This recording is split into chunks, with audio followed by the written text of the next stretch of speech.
Yo, yo, yo, welcome to the A&B Mobcast. It's your boy AD. Boy, Bruce, and we back at it. How you feeling, good brother? We good, man. On this good Sunday. What you did today? Ain't anything happened this weekend? Well, yesterday I went to FAMU Be Out Day, the Temple Be Out Day. Oh, word? Yeah, it was great. Good turnout. You had your Tampa legends pop up. Will Packer showed up. He gave his speech. He was up there. The band come out. See some alumni. Cool vibe. Shout out to Sierra Hall. Delta Spring 2K11. She helped put that on. She's from Tampa. So she definitely does a thing. I think this is the third one.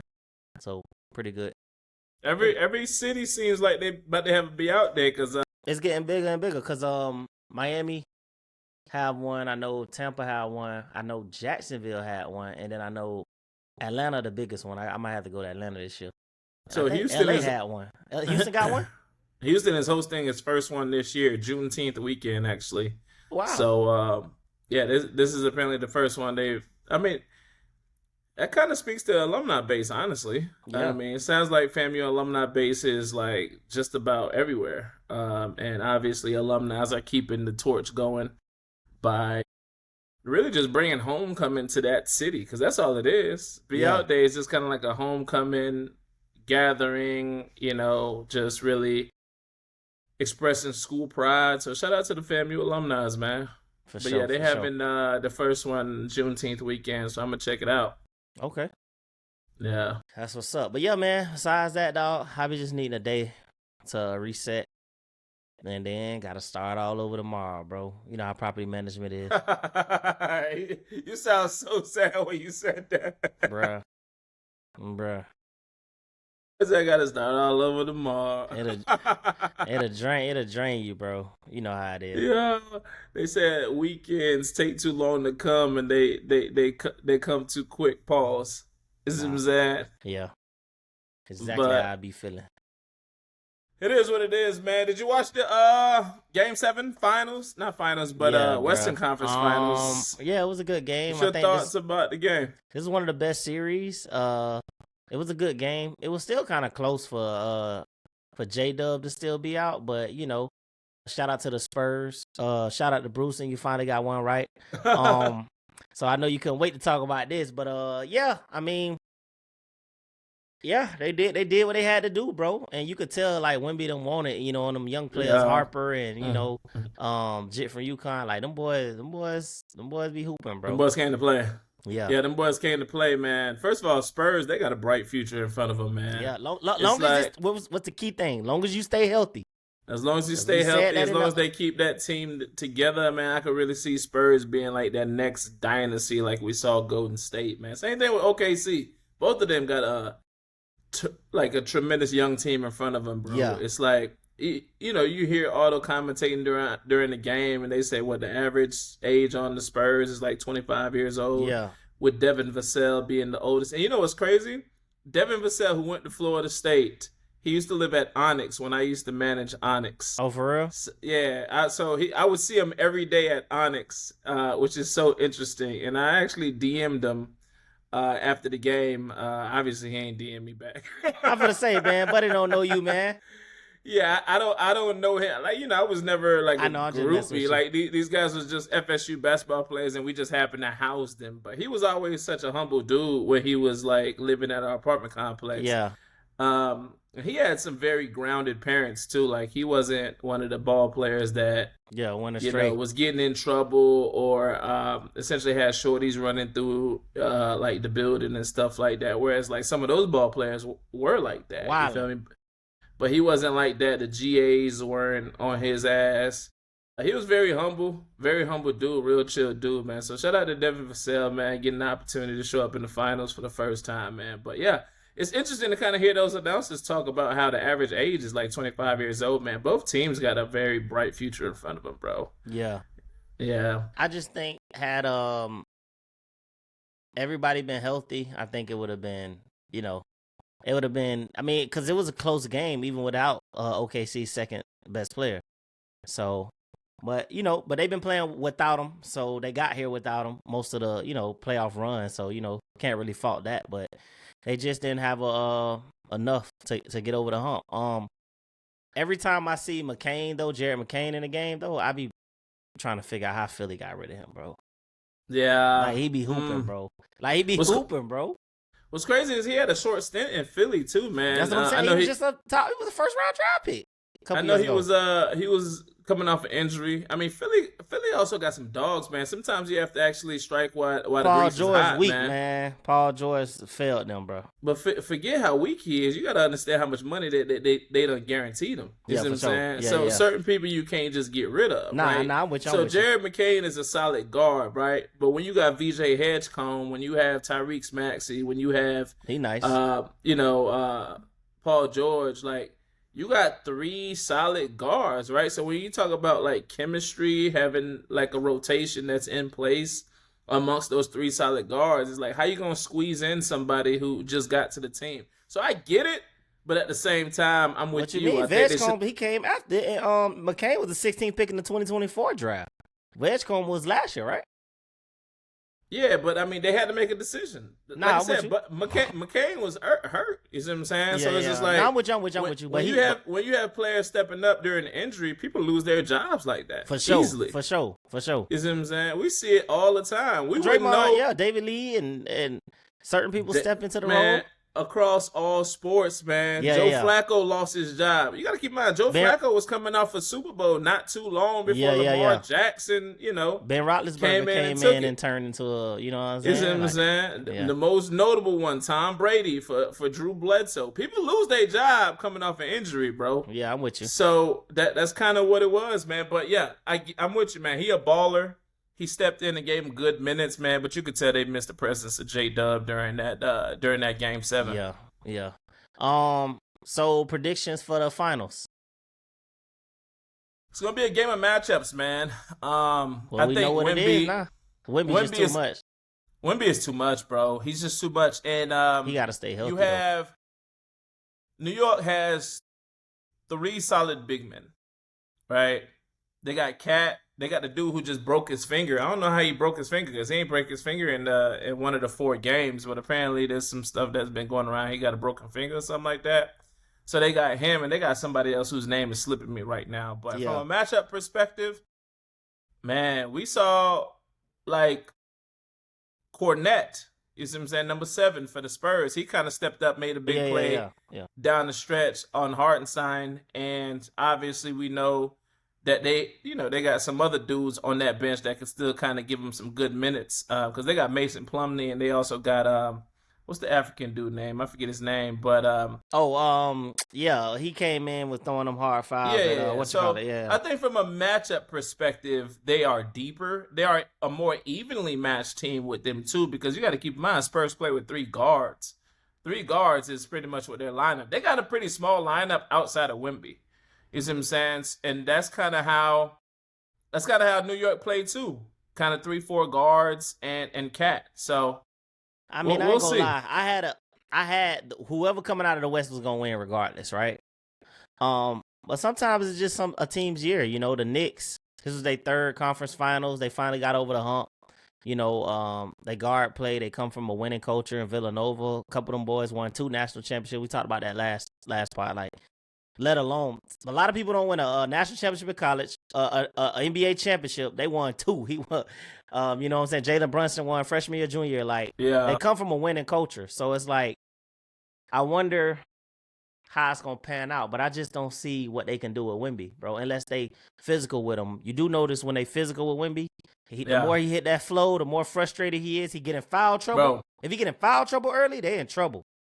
Wemby kind of reminds me of a player who's playing outside of the era that he was meant to play in. Like, the passion that he has for the game right now, win or lose, like this same passion that we saw last night, how he got emotional after a win, this is the same passion that we saw in the Olympics when Team USA took him out. You see what I'm saying? Yeah, he was hot. This man is just passionate about the game of basketball. And I could see him being somebody who is like super focused off the court. Even when like Game 6, when my man came in like the Mormon jumpsuit, well, you know, no disrespect to that religion.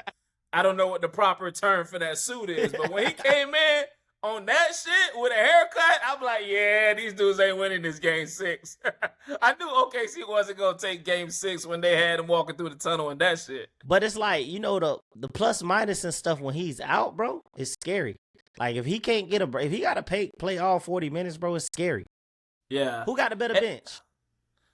I think New Because York, that's what make championship teams. It matters. Them role players and first of all, shout out to Picasso. He had commented on one of our posts on Facebook. Okay. Yeah, and he's from New York, so I know New Yorkers want the Knicks to really do their big one. But shout out to the Knicks for doing a better job, like really diving into their bench this year, man. I think last year they had a great team, but I think the head coach at the time, he was just running the rotation of 8, which burnt those guys out. You see what I'm saying? Like he didn't dig into his bench to get those, good bench minutes. Those guys obviously weren't in the rhythm when he finally did dig into his bench.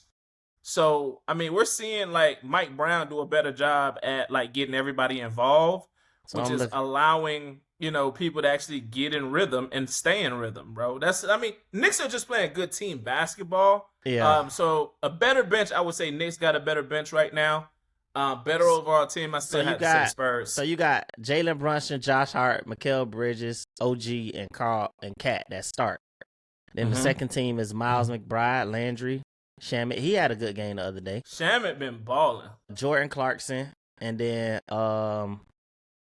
you got GTA, Jose. Yeah. And then Mohammed, and then that's it.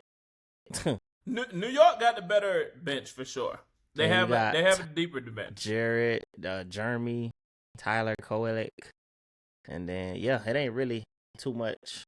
Yeah, New York got a better bench, but I think the Spurs has a better team. You see what I'm saying? So the Spurs depth chart, you got De'Aaron Fox, Castle, Devin Vessel, Julian Champagne, Champagne. Wembanyama, Dylan Harper. Dylan Harper, Keldon Johnson. I don't know. They coming off the bench. Harrison Barnes. He done already been a champion, winning culture. Jordan McLaughlin. I don't know. Yeah, we don't know the Spurs bench, bro. Yeah, I don't know, bro. Cause Dylan Harper and Keldon Johnson and Carter Bryant coming off the bench off rip. Like, these people probably could down to be start like Keldon Johnson, Dylan Harper. Right? Yeah, they could. These guys can give you an average of 15 points, bro. Yeah. But when you talk about more team basketball, who's more efficient while they're on the court, I definitely would say Knicks. Okay. But the bench may not even matter, bro. The bench may not even matter. But Knicks are also one of those teams. It always matters in the championship, bro. Let me tell you something. Knicks are also one of those teams that live and die by the 3. So if the 3 is not working for them in the series, I don't see them winning. But if they switch it up and actually take it to the rack, I also don't see Spurs not stopping that with Wemby in the middle. So 2 things, bro. Who gonna be healthy? Who ain't gonna have no injuries? And then also just like the bench players, bro. Who gonna have what bench players gonna come in and have the best games, bro? Sure. I think that's what it's gonna come down to. Yeah. How many games you think? So I was just on my homeboys. They were saying 4-1 Spurs, 4-2 Spurs. Nah, I think New York is gonna put up a fight. First of all, both teams got a good fan base, but I got them in 6 games. I would say I would agree with the 4-2. Okay. Yeah, I would agree with the 4-2. I got them in 6 games. It might even go to 7, but I don't think. I mean, New York has swept the last. Much respect to New York, they swept the last 2 opponents. I don't see them sweeping the Spurs. That's just not happening. But we'll see. They ain't playing, boy. You'll never know. We'll see. Because home court is San Antonio. San Antonio got home court, so New York got to fly to San Antonio on Wednesday to play Game 1. Yeah. New York would have had to flew anyways because they were. I think they were like third seed in their conference or something like that. Yeah. But then again, once again, New York beat the Spurs in the Cup. Granted, it's like it's a midseason tournament and it ain't the real deal. Plus, you talking about 1 game versus like 7 games. I don't know if that means nothing to people who are New York fans, but they did beat them. Hey, we'll see. It's gonna be interesting. I'm looking forward to it. This is just that time of the year where basketball slow down and we waiting on football, Yeah, it's a and there ain't weird. really nothing in between. So Yeah. I found myself watching hockey the other night. Man. It wasn't nothing on, bro. That jump be intense, bro. I want to go to a hockey game, bro. They be out there fading. Yeah, I know nothing about hockey.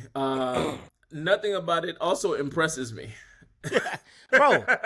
bro, being able to score like that with a puck, bro, on the ice, bro, that's a lot of coordination, bro. I'm more impressed by soccer than I am hockey. I've never watched a hockey game and be like, oh damn, I need to get more into it. I just never had that feeling towards hockey. Boring to me too, bro. It's like I went to. I'm telling you, bro. I told you about the story. We went to. Matter of fact, we about to go to a Rays game soon. Nike had a suite. We was up there because they was our vendor or whatever, and bro, I was bored, bro. It's just like I was out there 90 minutes and saw one score, bro. Like it was boring, bro. This was at a hockey game? No, this was soccer. Nah, not soccer. I'm tripping. I'm talking about baseball. Baseball. You talking about baseball? So baseball and soccer is hard to watch, bro. Yeah. What do you think that is? In person. Do you feel like it's just like too much TV time out, or you just feel like it's like the game is just naturally too slow for you? The game it's too long, bro. Like it's and then it's like if it's not a high like scoring game, you really just waiting for like a run or two or something like that. The excitement. Yeah, like hockey, it ain't really. They was up 2-0, and that's almost like being up 20 or 30 in basketball. Like ain't no chance of you coming back. But not saying that it can't happen, but like, you know what I'm saying? Yeah. I think the exciting parts about hockey is when they flipping each other over, fighting, and all that type of stuff. I think I watched the movie The Mighty Ducks though. That's one of my favorite movies though. One of my favorite sports. It's a hockey movie. Yeah, The Mighty Ducks. You ain't never seen The Mighty Ducks? Yeah, bro. I gotta send it to you, bro. I don't watch nothing hockey, bro. Bro, it's fine, bro. The movie good. The only thing dope about hockey is the jerseys, bro. I want to buy a hockey jersey. I want an Ovechkin jersey, but like it's just even when I see these dudes being doing press conference, they'll smile at a joke, and these dudes like ain't got no grill, and I'm like, oh, that's crazy. You see what I'm saying? They kind of remind me of like football players back in the 80s or something like that. It's just like why these dudes ain't nobody getting dental work going on, man. It's like it's an aggressive sport, but the aggression still doesn't get me, bro. Like I mean, the only person that I know within the hockey world is Ovechkin. I know PK Subban. One, he's always on TV, and two, he's a minority in that culture. But I don't really know much about hockey, nor do I care to keep up with it. But shout out to the hockey players, man. I don't even know what time of year it is right now. I don't even know if they're in the playoffs. I don't know what's going on with hockey. Stanley Cup, yeah. I think they about to go into the like the finals of the hockey. Yeah, and these dudes gotta have like the biggest trophy amongst all sports. Like, have you ever seen them try to raise the Stanley Cup trophy? Yeah, but I don't think I think they make the less money if you ain't a heavy hitter. I don't think they make bread like that. I don't know how much money they make, but I mean, what? As far as like sports that we love as Americans, the highest paid is baseball, right? Baseball, they get that chicken for sure. Cause outside of that, it's really just soccer. But soccer, it's international. It's from an international perspective. Yeah, they make that bread. The top players though. Oh man, when you talk about Messi and all them boys, Cristiano Ronaldo, them boys getting. I think Cristiano Ronaldo probably making 200 and something million a year, bro. Yeah. Like he making that kind of money. Yeah. You see what I'm saying? So those guys getting crazy chicken, but even that I don't really put too much attention to. But the World Cup is actually coming to Houston this year, so the city's gonna be popping. I just don't know when it starts or anything like that, but I need to look into it because I know the city gonna be popping. Got you. So speaking of downtime, when sports, you know what I'm saying, some transition in some of the sports we don't watch. Netflix been dropping some bangers lately, bro. Bangers, boy. Netflix. I mean, a couple of the streaming services. So Nemesis has been the talk the last couple weeks, and for those, have you seen it? Yeah, I binged it, bro. One day. I couldn't stay up one day, but I've been like it's like 3 days. And I was able to knock it out. If I start a show, if it's 6 to 8 episodes, bro, I might watch them all on that Saturday when I don't work, or it might be like 6 and 2 or something like that. Like fall asleep watching them on that Saturday, and the next day Sunday I finish them before I go back to work Monday. Yeah. What was your thoughts on Nemesis? I like it. Well, I mean, no spoiler alert, but I liked it. Everybody was saying the main character. Everybody done seen it by now. I've already seen it. Everybody, yeah, if you seen it, then everybody's seen it. They were saying the main character had horrible acting. How you feel about the acting? Who do you think the main character was though? Well, the light skinned one, Lil Hondo. I call him Lil Hondo. You talking about the cop? Yeah. But no, I thought he was a great actor. I thought his acting was pretty everybody good. was saying his jump was terrible. And I mean, like, you can tell I ain't saying he overdid it, but if that's the nature of his character, then that's what it required. Yeah, I too love Nemesis. God damn, I can't even talk right now. I too love Nemesis. I think that show highlighted a lot of different things, right? It highlighted the importance of communication within the relationship, because we saw that being a issue throughout the cop's relationship, where he was so enamored into solving this crime or just like pursuing this particular criminal. Like he didn't even share a lot of the things with his wife. You see what I'm saying? Like he didn't share a lot of those things with his wife. Instead, he kind of eavesdropped and kind of took matters into his own hands, especially when he like bugged her necklace and stuff like that. Whereas like, was it Coltrane? Yeah, Coltrane, criminal. Yeah. He and his wife were locked in. Although she kind of felt uneasy. Until she kind of felt uneasy at the end, or whatever the case may be. But for the most part, he did a good job communicating. And you see that they were more successful criminals with a high level of communication amongst each other versus like these good guys with little to no communication. So I think that's one of the many things they highlighted, bro. But it'd be funny though, because I be trying to, like, when you're younger, a lot of stuff was cool, and you watched it and you was excited about it. And when you get older, you like, ain't no way in hell that could have really happened in real life. In real life, like, yeah. So I be trying to like separate like this a show versus like, come on now, bro. But like, Nemesis did good. It's always a crooked somebody. A crooked somebody. So it'd be funny because when I be watching shows, immediately off rip, I'm like, if a cop say something or disagree, I'm like, oh, he the one. He on the other side. Like, I start picking people off rip. First episode. Oh yeah, that's the crooked one. That's the crooked one. That's the crooked one. But if a show is good, it'll throw you off your pivot to where you don't know who is who. But it came down. Who do you believe is the most gangster character on that show? Most gangster character? I think Coltrane.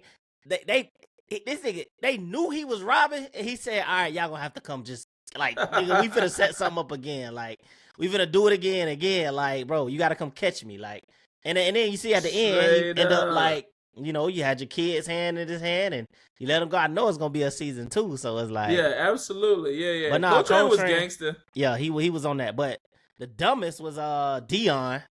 That didn't listen, bro. He a liability, bro. I think everybody got a Dion in a like family or crew, bro. How many like, Dions do we really know, bro? Like we know a lot of Dions, bro. Like, everybody got a Dion, bro. It's always that one person who, one, think they know more. 2, they got to learn the hard way.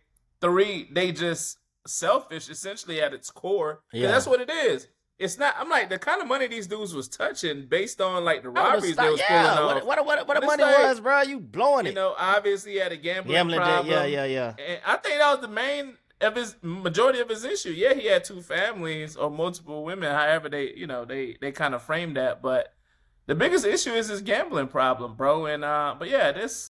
So it touches on addiction in different ways too. Yeah. I like that. I think the most gangster character was the sister. The sister who was orchestrating all the everything. Heist. Yeah, but she moved off emotions too, because she tried to backdoor and get somebody knocked off, and that ain't work out, So bro, I don't know. She tried to do that with everybody. She tried to get Coltrane knocked off. Yeah. She tried to get Dion knocked off. Yep. But this is the moment where I realized she was really gangster. There's this one scene where these guys was like having a drink in Coltrane's office, the 4 of them, right? and the Asian dude was like, "Damn, I see the looks running the family." Yeah. So that leads me to believe like these dudes don't even know she's the one calling the shots for real. You feel me? Like Coltrane Well, is you the know, it was one behind that the scene. Yeah, know. right. And I'm like, that's the moment where I realized, yo, that's a different level of gangster. And they all met in the pen. So, and then it was cool how they wrapped Isaiah daddy into it. Yeah. Towards the end, like he met him and they went and pulled up on him to get into the ride. Shit was crazy. I was like, oh, it was lit. It was lit. It was wild. So to that point, do you believe like, okay, we know there's a season 2 coming, right? Yeah. Season 1 ended with him running. Obviously, we know they're about to get away, what have you. Do you believe any of the characters got killed off too early, or you would have loved to see a little bit more of a particular character? I think the attention span of people these days, bro, those 5, 6, 7 seasons of shows, they cool and all, but like, bro, it's be too much, bro. It's like get to it, have a little plot, if they follow up, because honestly, season 2, I mean, like, what's gonna be? He's still after Coltrane, but like, what's gonna be the new plot? The girl, everybody got knocked off, girl arrested. Like, it's just like, how are you gonna do it? But to answer the question, I think it's good. I think they dropped it to see the reactions, and they probably prepped the season 2, like see if we can do and it. then on now, this. Yeah, and everybody since it's number 1, and everybody probably yearning for another season. Now let's get back to the drawing board. Yeah, I can see the plot for season 2 be centered around Coltrane, like because the son got shot and everything. I'm trying to see where they could take season 2, right? Because there's a few lingering plots in my opinion, right? So you still have to build on the fact that the wife of the cop and his friend or the guy he worked with, they're having an affair, right? So you could build off that, like him trying to save his family back and making work secondary, which allows Coltrane to kind of get away with, whatever. So they could build on that plot. You also have to keep in mind, like, they have the light-skinned dude, I forget his name right now, but one of the robbers, they have him in custody because, he got shot Darren during the shootout. The nephew, Dion nephew. So they could build on, is he going to snitch? Because they still got him in custody. They caught him red-handed. He done killed some cops.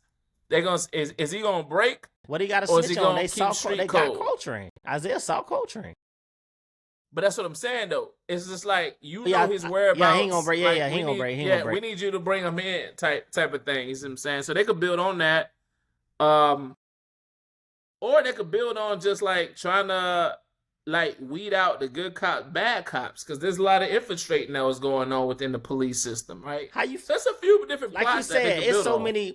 It's so many things they put into this show. Like, how you feel about his wife stepping out, going back to her ex from college or whatever, when the nigga was so laser focused? I think that happens all the time too. I think it. Mess is necessary. Whenever you're trying to. But I'm just saying, like, speaking on it, like. You talking about in real life? If it would happen to happen. Yeah, I mean, it goes without saying it's crazy for her to do that.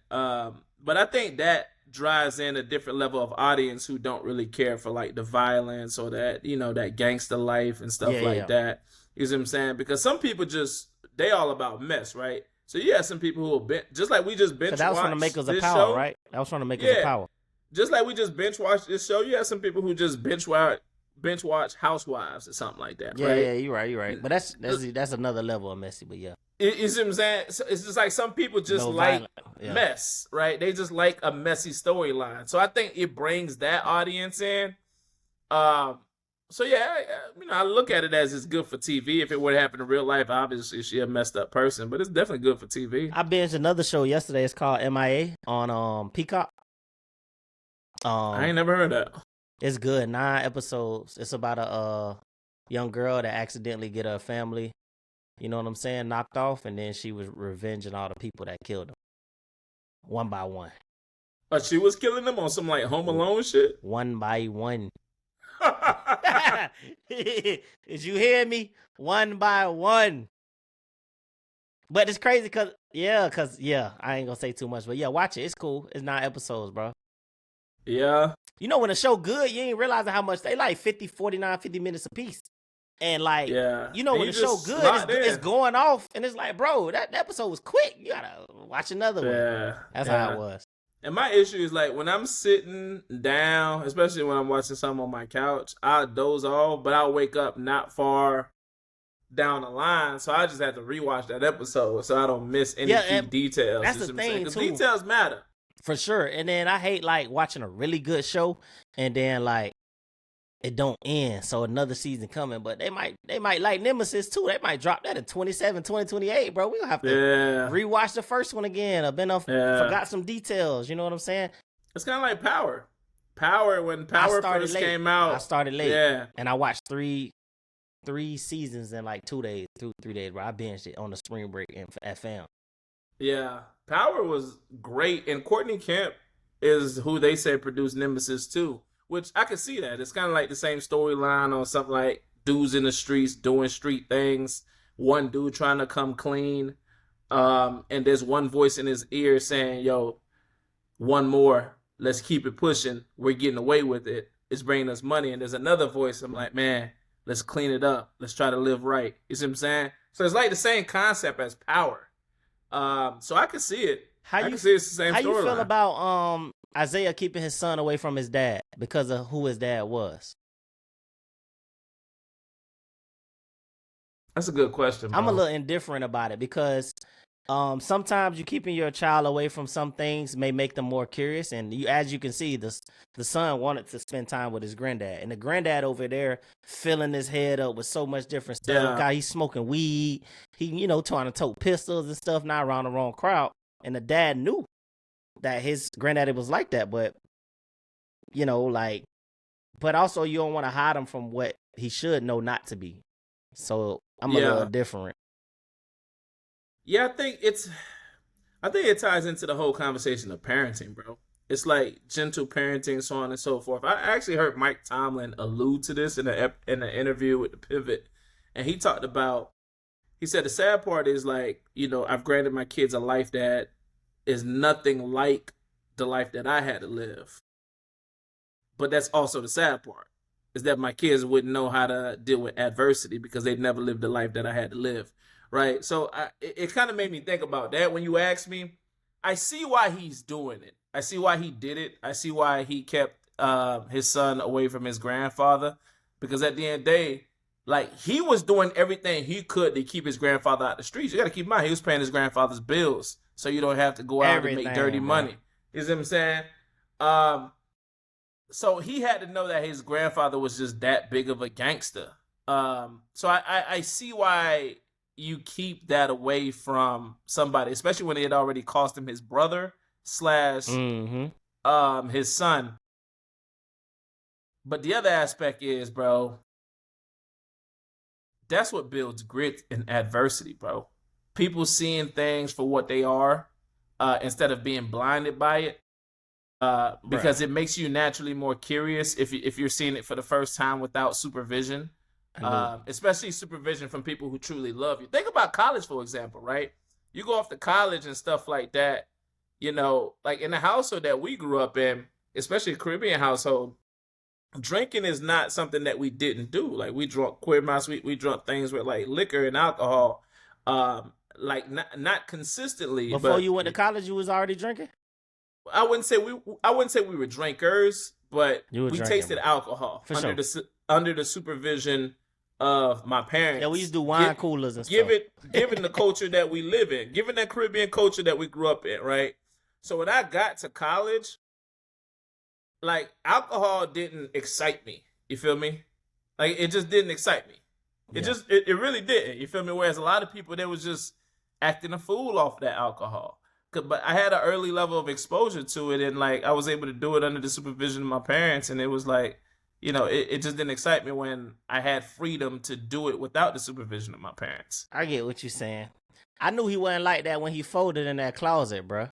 Yeah, you knew he wasn't built like that. Coltrane would have been out of there. You would have took him out? Man, Coltrane would have been out of there about granddad. Talking about out of there, bro. He had to drop. He had to drop on him, dog. Fold it. He did have a clean shot though, man. I thought he actually was gonna pull the trigger. Me though. too. That's why I say the show got you, because you like, you don't know what's gonna happen. And then next thing you know, pow, it go to a different scene, come back, granddad on the ground, son and crying. I thought he was gonna pull the trigger, and I think in that moment he would have, like felt close to what he considered to be manhood at that time. Because I think he was already being influenced by his grandfather, right? Because you got to keep in mind, there's a scene where Buddy walking in his granddaddy house and they smoking. Yeah, that's what I'm saying. So like he was already being influenced, right? So I thought that was gonna be his opportunity, feel close to what he perceived to be manhood. But he folded, bro. To your point. But it also like it's 2026, so I be trying to bring, like I said, what I said earlier, I gotta make sure, try to separate it being a show in real life, bro.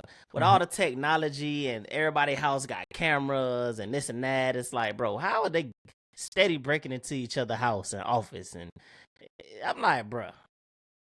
Well, you gotta keep in mind that he ain't break into Coltrane house. No, I know. What I'm saying is, remember he was sleeping in the little guest house, the little other part, Isaiah or whatever, and Coltrane got over there and go in the back door, and it was a whole lot of times where they invading each other's spaces and stuff, but I'm like, bruh, ain't no way. Yeah. I mean, that's the movie Chinese, aspect of it. Dion took Chinese buddy keys. He was snapping on them. He went to the warehouse, and I'm like, bruh, he didn't have to go out like that. But yeah, it was crazy, bruh. I like it. I think it was a good show. I think there was an element of entertainment and surprise in that show that was necessary. I guess the other question is, how do you feel about shows like that being put out there, right? We know how to separate that entertainment versus real life, to your point. But how do you feel about like shows like that showing that level of violence? I think everything comes with a rating. It was rated R, right? Like everything comes with a rating. So you shouldn't be watching it if you're under a certain age. Like, period, point blank. Like, you're not going to watch a rated X movie at 9 years old. You're not supposed to be, at least. It's PG-13. 13, you know what I'm saying? R, so what, 17 or older, 18 or older. So it's like, I think the audience is who it's supposed to be. And, I wouldn't have been sitting down watching Nemesis with my son. Like, nah. He need to be something else. You know what I'm saying? Yeah. So it is what it is. But that's why everything come with ratings. Like, when something too hot, you shouldn't spill it on yourself. You're going to get burnt. Like, shouldn't be doing it. What about you? Sorry about that. Bless you. I partially agree. I definitely partially agree. I think the only thing about the ratings, man, is like, obviously those ratings speak to where they expect somebody's level of emotional progression to be for sure. At a particular age. And we know that's not the case. That's right. So, I mean, even as we see the term YNs, right? These are young adults who is trying to prove to a group of people that they're about whatever. You see what I'm saying? And do we think those people should get their hands on like kind of movies like this, right? Because I could sit down. On it's just like these dudes, like, oh yeah, we love a good criminal. You see what I'm saying? On one hand, I feel you on that, because I'm okay with it, because I want them to see the Deons and the that's the others. Like, you know what I'm saying? Like, hey, you can see what it's gonna end up. Like, you gonna end up in jail or dead, bro, or on the run. Yeah. So I think the end goal of it, like, it'll be cool. Like, Coltrane running his own company and got millions of dollars, hitting banks and diamonds, but the end is never pretty, bro. The ending is never pretty. Power, no matter, bro, every movie has an ending. Yeah. The criminal hardly ever wins, bro. Yeah. So they need to see the Dion. They need to see Coltrane on the run right now. He ain't got no family to go baby law. Like, he ain't got, you know what I'm saying? They need to see that, bro, because you're going to find yourself by yourself, alone, or getting shot up. Simple as that. Yeah. I'm with you. That's a good perspective. Yeah, I can't dispute that perspective. That's a great perspective. It kind of reminds me of like Wallow and just kind of he Yeah, changed his Wallow come life, out of yeah. post prison. One of the things that he preaches, like, man, it costs too much to be a criminal, and he goes, down like how many people are eating off the fact that you just got arrested, how a DA gets the chance to eat, how a judge, how a bailiff, and then he goes on, and how much it costs your family. Even if it's not just financial, it's the emotional stress, man. Your grandma 70. Well, these kids, their grandma's probably 50, 60. You see what I'm saying? Now you putting stress on your grandma's grandma, stomach and your grandma still grandma's heart. outside. Grandma still Yeah, outside. it's like, man, you sitting in jail, don't gotta whatever. So you see what I'm saying? So shout out to Wallow for like really preaching that message, especially having lived a life that he's not proud 20 years, but bro. he's been so intentional about educating people coming out of that. Bro, You them see what I'm stories saying? from the cell used to be crazy, bro. Bro, Them jumps be I used to crazy, bro. watch. I used to listen to those joints, man, so faithfully, bro, and it'd be the most hilarious thing But I because like he's Wallow such a because he real too. comedian, bro. He real too. Like he like, nah, boy, I'm going to my cell, bro. I ain't trying to be involved with none of that. Bro, this man is such a comedian, bro, and but at the same time, he's telling true Real stories, but life. he like his personality and the comedic twist just make you like really lean in, and it's like he ain't telling no lie, bro. That man said I had to adult real quick when the sales, when the sale closed, man. So shout out to Wallow and everything that he's doing. Yeah, shout out And to to that Wallow. point, bro, how you feel about like the free my nigga movement, bro? Whenever you see somebody like getting into some stupid stuff out there, and then it's like free my nigga Q-tip or something like that. How you Bruh. feel about this, bro? It's culture, bro. It's culture, bro. I feel like should nobody put free anything unless they know the full story. I had a whole scope of what happened, bro. Don't jump the gun, bro. Because if somebody out there doing something to look, little kids, or if they done went and shot somebody kid or grandma up or something like that on some like just nigga shit, like no, bro. It shouldn't be free anyway. Because it'd be funny because Charleston White be like, bro, why y'all be at funerals saying people going to heaven, bro? He know he's going to hell, bro. Everybody not going to heaven, bro. Like everybody not going to heaven. Like the nature of the crime, you're not going to heaven. He's not in heaven. Like let it go. That's not happening. Yo. But I think it's just bias. If it's a family member, if it's somebody, people just jump the gun, and then you get to arguing online. It's embarrassing to me. Like I ain't finna be on no post arguing free my this and that. Nah, bro. I'm with you, bro. Like I hate seeing that, bro. I hate, especially in our culture, bro. It's like free my nigga this, free my nigga that, bro. What did he do? You see what I'm saying? Like, Bro, now that I think about all this is public information, right? All this is public information. I pull up his name in the booking blotter, come to find out armed robbery. I'm like, whoa, wait a minute. You mean to tell me he out here robbing mom and pop stores at gunpoint? And you want him out here walking Right. society? No, you need to leave. Matter of fact, his bail is not high enough. We need to make sure he stays in there. Yeah, like I hate the everybody I hate is the free my outraged nigga with movement, shut bro. the building. Yeah, but what I'm saying is like, bro, now that I think about it, bro, I don't think like all of my close homeboys like still I don't have a free my shirt. I don't have a RIP shirt or nothing, bro. I think like And that's how it's supposed to be, bro. yeah. Let me tell you something, I surround man. myself around people that ain't really on no dumb Going to stuff, college was such a culture change for Yeah, me, bro. yeah. It was such a culture shock for me, bro. And it's like, man, Fred Taylor says this all the time. He says exposure leads to expansion, bro. Like when I was exposed to just like a whole different life in college, I'm like, bro, this is like the life that I just left is not normal. You see what I'm saying? But during that time, no, for real. Like, this is the thing about trauma, bro. When you're in trauma for so long, bro, you normalize trauma. You see what I'm saying? Yeah. And like for years, I normalized trauma, like all my life, because I ain't know nothing else, bro. Yeah, I feel Bro, you on that. I'll never forget, bro. When I met my roommate freshman year, Tyler Moore, right, black dude, right. His dad worked for the FBI. His mom was like in the school system. I want to say she was like assistant principal at the time. This dude would like show me like pictures of his childhood, bro. Like pictures of his childhood on his like MacBook and stuff like that. Bro, this dude grew up in like a 5-bedroom house, bro. And it was just him and his little brother. And Yeah, I'm like, nah. so y'all was a family of 4 and y'all was living in a 5-bedroom house? And he was like, yeah, we actually only used 2 bedrooms because me and my little brother, we shared a bedroom just because we were that close. So you mean to tell me y'all niggas had 3 guest bedrooms in your house? Like that, that's unheard of, bro. Bro, I didn't have my own room till now, bro.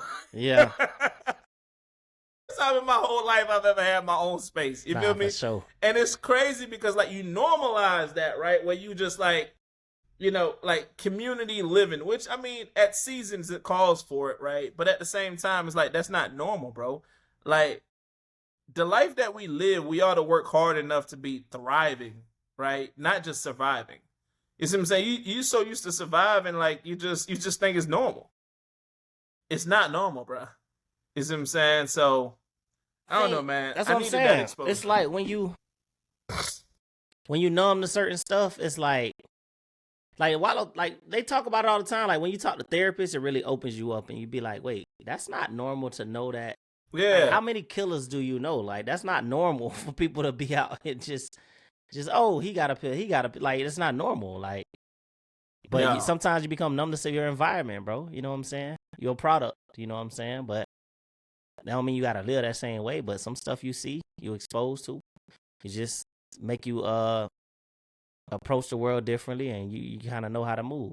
We were just talking about the square up challenge with all the kids. Yeah. Like none of them knew Crazy, what that bro. was, bro. And it's Yeah, like, yeah, exactly. it made me feel good though, because like all the parents putting their kids in better situations. Yeah, exactly. And the only true downfall to that is, like I said, it's like if they in the hood, they or you have to understand that it don't even have to be in an environment though. Yeah. There are some people mindset, who are yeah, just trying it's to a get forward. mindset, bro. Yeah. It's like I think we had the perfect median, right? To Yeah. where we struggled, but we were able to see a different life Right, at the right. same time, all within the same lifestyle. You see what I'm saying? And so we appreciate this different life, but we're not numb to the fact that there's real struggle out there. Right. The kids right now, I think that's the difficult part, right? Mm-hmm. The difficult part right now is like a lot of these kids don't know what true struggle is. Rightfully so, because I don't think they should be exposed to true struggle. Yeah. But at the same time, it's like, how do you create that perfect median to where, you know, they have the street smarts needed to be in certain environments? Yeah. But the goal is to keep them away from those environments. Or even the street smarts needed to be in certain situations, like True. emotional situations, True. like just emotional turmoil, right? You see what I'm saying? You have to understand when to be a lion and when to be a sheep. Like, I don't think a lot of these kids know how to turn that on and turn that off. Yeah. So I'm trying to think about like these kids. I mean, are they more outside or are they more inside because of technology? Like, we played in the streets. We come home before the street lights come. You know, when the street lights come home, you know it's getting too dark. We didn't even have. Bro, I look back at it, bro. We didn't even have phones like that, and like we was just in the neighborhood, bro. I'd be terrified to have my kids just in the neighborhood, gee, bro, my anxiety would be through the roof. But like we used to be riding our bikes to the park on the other side of the world, bro. Like you, like parents just you know when to be home, bro. You know to lock the door when you're home by yourself. You know not to open it for nobody. Yeah, you even leave your mama outside if she don't call the house. And this me at the door. Who is me? Call the house. Like who is me? For real. This was before Ring cameras, bruh. For real. This not even selfie. You had house phones. People don't even have house phones no more, bro. Yeah. But yeah, like I mean, it's just different. It's just so a different much has world. changed, bro. Yeah, so much has changed. And I hate that we sound like these old niggas. We sound like old niggas. Yeah. Because it's not that far away, bro. It's not that far away. Like it's like, man, I graduated high school in 90s, 12. baby. I graduated high school in 2012, bro. So much has changed since then, bro. Yeah. Like when Boosie first said, you know, I told my mama we thugging outside. We don't need cable. Like I felt that, bro. I told my mama, bro, we had cable till I was like 17, 18 years old, bro. Mama like, tripping. We was Mama just outside. Like we was just outside. But yeah, it's so much has changed, bro. But it is what it is, man. Shout out to these kids, man. I don't know how these parents are doing it, but I hope they're waking up every day trying to find different ways to give their kids the perfect balance. Yeah. So it is what it is, man. What other shows you got in mind, man? I gotta find another show, man. I be binging and then I be like messed up because I gotta find shows. Check out MIA though. To be honest with you, I'm not the type of person that just binge shows or watch TV shows. I either watch TV shows when like I hear enough hype about it, because that's kind of how it was with Nemesis, right? I heard enough hype about it. Somebody suggested it to me, and I decided to watch it. And the moment that got me was the Prometheus scene. When he and the police officer was having that conversation at the bar, and he said, "Man, you playing with fire." He said, "You don't understand. I'm Prometheus. I bring the fire." You know what I'm saying? That was the moment I'm like, "Oh, it's about to get gangster." Bruh. So that was the moment that got me. But typically outside of that, I don't really watch shows unless I hear enough hype about it. Right. Whew, man.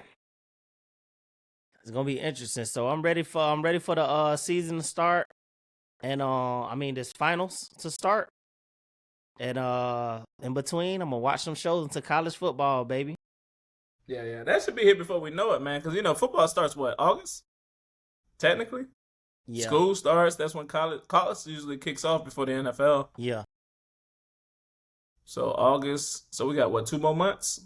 But yeah, man. So let's wrapping it up. Your prediction is Spurs in 6.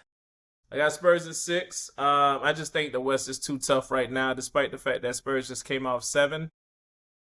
Basketball is all about matchups, man. I just don't think the Knicks got enough matchups, despite them having a deep bench to beat them. But if they do, I am rooting for the Knicks low-key because I think they would have the most beautiful storyline. Obviously, New York basketball or New York sports, period, haven't won in a long time. Last New York sports that I really remember winning is either the Mets or the Giants or the Yankees. Yeah, that's it. Yeah. But obviously, New York basketball is the mecca in New York, right? Yeah. The fact that we all know that the Garden is the most popular basketball arena. We've been watching the NBA for how long, and we've never seen them get this far. Yeah. So I would love that for New York. For the story game, I like it to go 7 games just because the gap between sports. So let's stretch this out as much as possible. I think Spurs will win in 6 if Wemby and the team could stay healthy. So you got Spurs winning in 6 too? If they can stay healthy, bro. I got to throw that in there. Yeah. All right. And just like that, it's been another episode of the A&B Mobcast. Y'all like, comment, share, subscribe. We're going to have some people up speaking about sports. So everybody be in them comments and DMs going in, bro. Who y'all got, Spurs or Knicks in the finals? And then we'll touch base back game 1 Wednesday. Game 1 Wednesday. And we'll tap in. All right. We out.